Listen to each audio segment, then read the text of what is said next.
आप लेकर आइए टाटा स्टील का स्टॉक। अब इस समय 5% ऊपर है। JSW, JSPL इन सब की काफ़ी तेज़ी आज नोटिस की गई है। लेकिन वजह क्या है? दरअसल इंटरनेशनल मार्केट में स्टील की कीमतों में थोड़ा सा एक्शन आता हुआ दिखाई दिया। पिछले हफ्ते तो हम सुन रहे थे कि आयरन ओर के प्राइसेस लगातार करेक्ट कर रहे थे। आज America, I beg your pardon, China से कुछ इंडस्ट्रियल आउटपुट का डेटा निकल कर आया है। मनीषा हमारे साथ है। मनीषा, पिछले हफ्ते जब इनका मेन इनपुट कॉस्ट घट रहा था, स्टॉक्स नहीं चले, आज तेजी की वजह क्या है? जी हाँ, आई थिंक आपको एक स्टील के प्राइसेस को पहले चार्ट्स पे यहाँ पर देखना होगा, क्योंकि अगर आप जैन से देखें और अब तक देखें, स्टील ने आपको सिर्फ एक तरफा मूव दिया है जो नीचे की तरफ रहा है।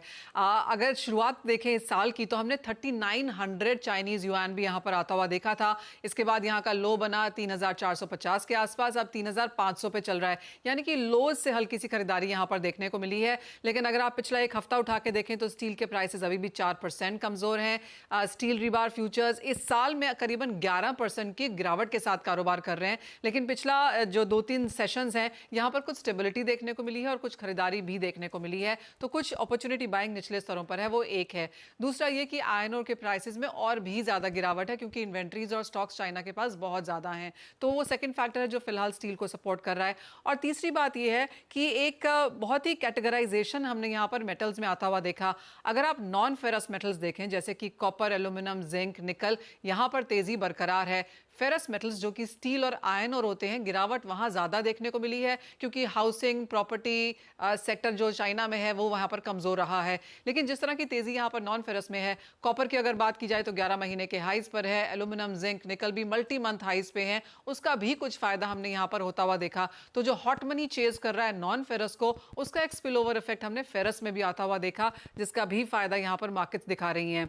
आगे जाकर ऑफकोर्स चाइना का इंडस्ट्रियल डेटा तो आ ही चुका है, लेकिन आगे जाके prime lending growth, fixed investment, housing के डेटाज भी इस हफ्ते में आने हैं। तो उन सब पर बाजार की नजर रहेगी। और ऑफ कोर्स यूएस फेड का डेटा तो है ही, वो मीटिंग के ऊपर बाजार आपको बताएगा कि आगे जाके यहाँ पर क्या स्ट्रैटेजी रह सकती है। तो काफ़ी ज़्यादा चीज़ें जिस पर नजरें रहेंगी। और ऑफ कोर्स वेंसडे का इंतज़ार रहेगा। अमेरिका में जो ब्याज दरों का अपडेट आएगा, वहाँ से भी एक इंडिकेशन रहेगा कि demand largely in industrial commodities की क्या रहेगी। शुक्रिया मनीषा इस अपडेट के लिए। शिल्पा जी, टाटा स्टील आज का आउट परफॉर्मर, उस पर एक कॉल दीजिए। फिर शरद से भी पूछेंगे कि मेटल्स में इस समय कुछ पसंद आ रहा है या नहीं। जी बिल्कुल हर्षदा जी, यहाँ पे अगर टाटा स्टील की बात करेंगे तो टाटा स्टील यहाँ पे अगेन 155-160 को टेस्ट करने के लिए रेडी है।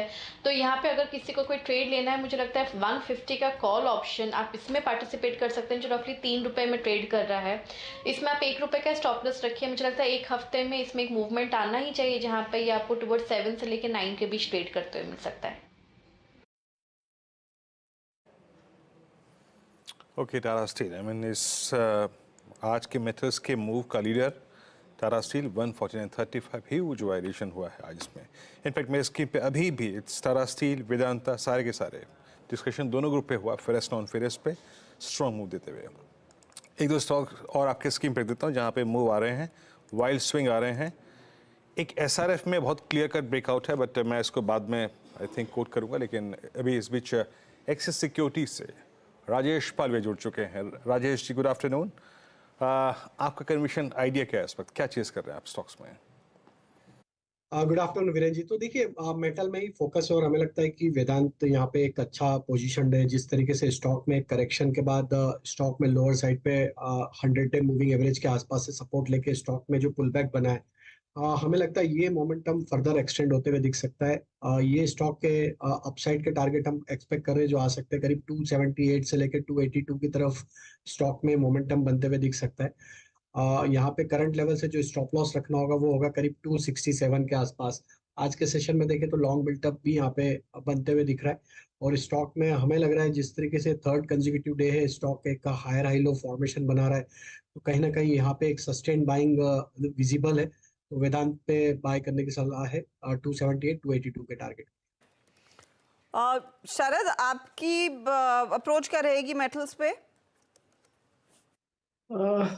अक्रॉस द बोर्ड हमें लगता है कि वैल्यूएशन वाइज अब बहुत ज्यादा स्कोप किसी भी स्टॉक पे हमें दिखाई नहीं दे रहा। अगले 2-3 साल जो नंबर्स की एक्सपेक्टेशन है, चाइना को लेके जो फ्लिप फ्लॉप है मेरे हिसाब से वो चालू रहेगा। वहाँ के इंडाइसेस में भी हमने नीचे से काफी बढ़िया रिवाइवल देखा था।